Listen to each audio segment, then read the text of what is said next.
I'm Greg Lucas, California State Librarian, and I have the pleasure of celebrating April, which is National Poetry Month, with Dana Gioia, California's Poet Laureate. Thank you for coming and visiting the State Library today. I'm happy to be here, and I'm always happy to be in a library.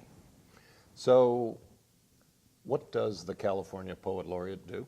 I think that's a common question, which I think I myself asked many years ago when I first heard about the office.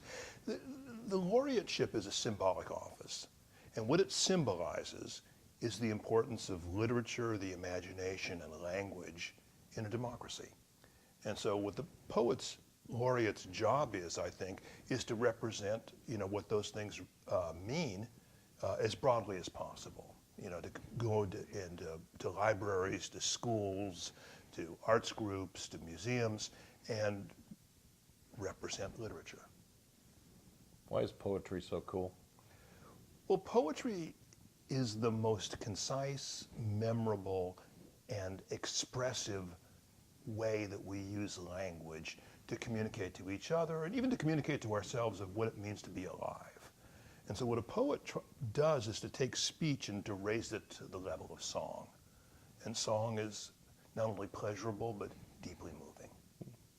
And so California's contribution to the world of poetry, well, other than present company? Yeah.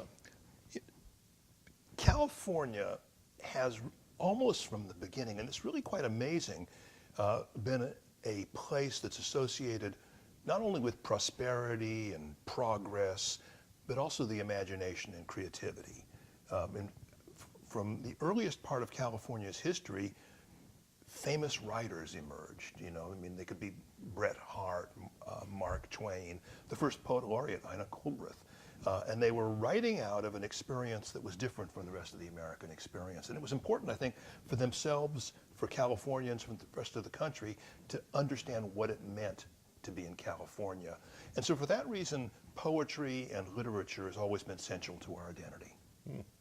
Dana Gioia, California's Poet Laureate. Happy National Poetry Month.